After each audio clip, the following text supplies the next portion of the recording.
A&R is research driven now. I completely understand research. It's how I found Ugly God. I knew that Water was a hit. I drip on your bitch like water. I splash on your bitch with the water. I feel like I'm 21 Savage. I pull up and fuck on your daughter. I saw the numbers. I saw what it was doing. That's one. And I also found Sada Baby, the last thing I signed, research. He was recurring. He would never go away.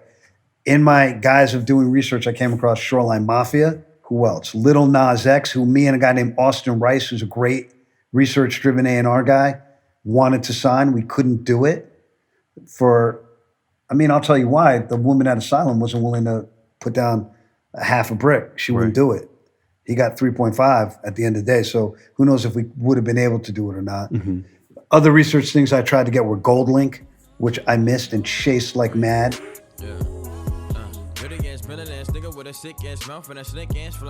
He's another one I would like to sign my name to. Yeah, he would be one of those anomalies, right? Like moving units and also is like a real artist. Right. I tried to sign Semino, who was also a real artist. So those are artist things I wanted to sign. I wasn't allowed to sign. I also briefly, in the interim of working at Warner Bros., managed Rock Marcy for like 3 months or 6 months. He's someone who's great, who I would sign. The fuck the niggas talking about? Blew a quarter ounce before I open my mouth. But I know that's got a ceiling. He lives better in the independent space. Yeah, completely independent and naming his own price and all that type of thing. Right, all that. And Griselda met with me very early on, but I didn't sign that because that to some extent at a major. And look, I had a boss at ADA, and he's a good enough guy, but he's a little disconnected from the culture. And he would, every chance he got to shoot holes in everything I did, he would. So it's sample driven. Right. It's only one artist. It's not a conglomerate. It's not a label. It's this. So I ran into that repeatedly.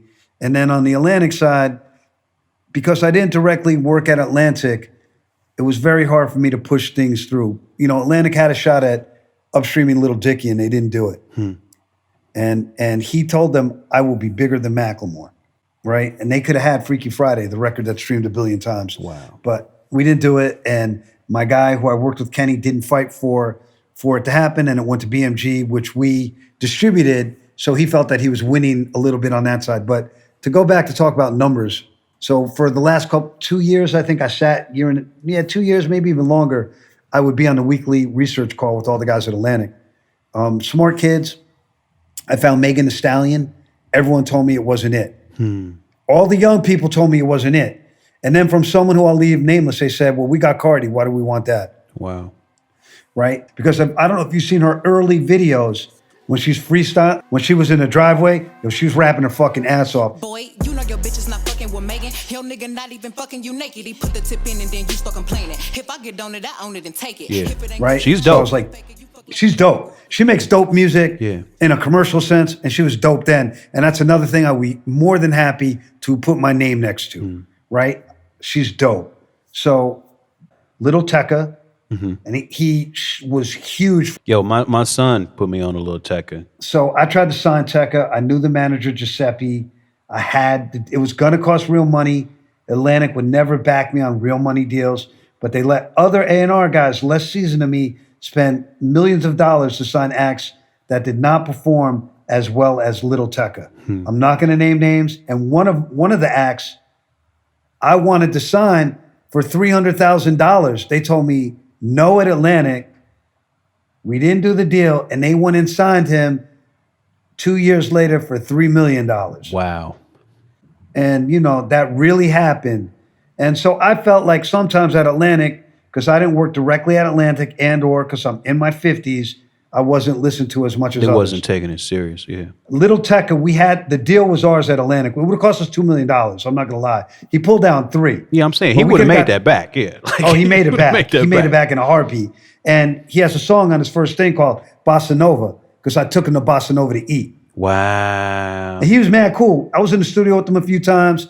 I took him in the studio. I don't want to sound like a bitter dude, but these are all the things I tried to sign. G-Eazy, Little Tecca, Semino. Giant artists. Chance the Rapper. Giant artists, yeah. I mean, I signed Sada Baby. I signed Little Dicky. I was involved in Macklemore. Little Mosey. Who did I forget? Megan Thee Stallion. Fetty Wap. These are all things I tried to get. Lil Nas X.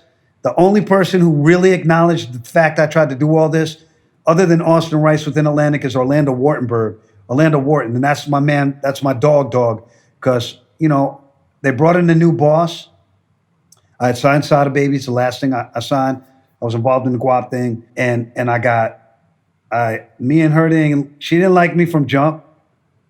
And she said I wasn't bringing things in, which is untrue. So I did bring in Little Tekka, by the way, and about 5 other things, a couple of which have popped. So she wouldn't let me close anything. I was not allowed to close anything. So I couldn't sign anything. Why? Because she wasn't fucking with me. Wow. Straight up. So I ended up leaving the company. And honestly, here's what happened. I didn't put it out there. I'm gonna put it out there. Fuck it. I'll tell it. I'll tell it. I'm not, I got no shame in my game. I want to sign Lil Tekka. I was in Hawaii. He came in the office. I did a FaceTime. We didn't do the Tekka deal. And then I found this kid, Tizo Touchdown. I don't know if you know about him. Nope. He's dope as hell. And he's buzzing. So I could have done a deal for $40,000. He wanted to fuck with me.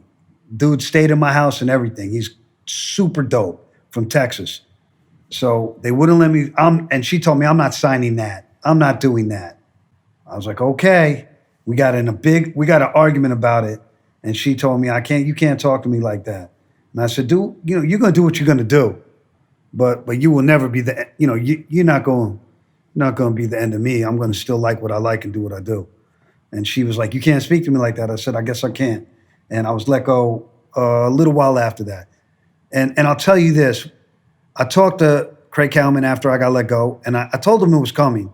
And Tekka had blown up. And I said, we should have done Tekka. And he said, you should have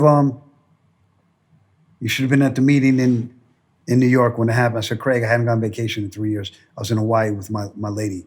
Like, it's the only vacation I've ever had with her. And he told me that's why they didn't sign Tekka. So I don't know what the truth of the matter is. And I like Craig, but that was bugged out to me. And Tizo got signed to RCA, and this is bugged out too. I left the gig. I met with the guys at RCA. I sent him Tizo's music. He passed. They didn't hire me. And some younger A&R guy signed Tizo a year later. Same exact artist. Wow. So look, man, once again, I don't want to sound like the bitter old guy. But you can tell when you're being fucked with, or you know what I'm saying? And here's the other thing. I had a group called Peso the Mafia from Baltimore. Austin Rice brought them to me. And I got to big up Austin Rice. That's my man. He still works at Atlantic. That's a good dude. He's a smart cat. He's a really good A&R guy. He's one of you guys could look at analytics and see an artist beyond just the research, right? We signed a group he found, Peso the Mafia. It didn't happen. They're from Baltimore. But the kid in the group, Shorty, was dope as hell. I knew that Shorty was not going to sign to Atlantic. His manager was my man. So his manager told me that. And they wanted to meet with other labels. And I said, yo, I'm going to plug you in with the guys at Warner Brothers, Aaron Bashuk and my friend Warren. And they went and met with them and they signed them. I was still working at ADA, but it was not comfortable. So they signed him, and the kid's first record, Obituary, the research record, went platinum. I got nothing out of it. And I talked to I had a manager at the time, and I said to him, yo, what's that about? He said, you did a good thing for a good person. It will come back to you. Well, the Frisbee hasn't landed over here. We're still waiting on that. So, and that guy's no longer my manager. I never got another A&R job. No one took me seriously. I don't think I was ever taken seriously, and I think optics had something to do with it. And I totally understand that. It's cool. It's probably for a lot of people let me hire the younger person of color to do that job, and power to them. I think that rap music should be run by people of color. So, I also think that I really still know what I'm doing. And I could name 5 things right now that I called, including Aaron May, who's fantastic, that, people are all going after now that I was on a year ago, or even things right now. And I recently, I interviewed with someone recently, not that recently, and they strung me along for a long time. They didn't hire me, and it's a place where I absolutely would have been good for me to work at because I understand the architecture of what they're based on, real rapping. And the first guy they signed is not a good rapper. He's emo, he's singer-songwriter. Like a Dominic Fike, but not good to me. So, you know, Dominic Fike, by the way, is fantastic. He makes really fucking good music. And I feel like I still, look, the other ones, I try to sign things like, and that's another thing about working at a distributor. I don't think kids want a distributor anymore. They got TuneCore and DistroKid. What do they need a distributor for? Right. Right? So analytics will get you to that guy who's going to get millions and millions of dollars. He'll get a big deal based on research. But a lot of the other side of that coin, the Suicide Boys and the Puya, the long-term, long-hand guys, those guys don't even want a distribution deal. And if they do, they want to get paid for it. Right. So it's a weird place, but I still find things all the time. I'm always looking and I'm always finding things. And I've talked to a few people about, you know, doing A&R, but look, at 55 years old, I doubt I'm ever getting another A&R job. And I moved on. You know, I pursued writing, and I have a couple of shows in development, and Nice. I'm working with some big showrunners, and I got my book. And so, you know, everyone has their run and their time, and there it is. Thanks for watching that. And if you dug that, leave a thumbs up and say what up in the comments. And make sure to subscribe to Stony Island Audio for more.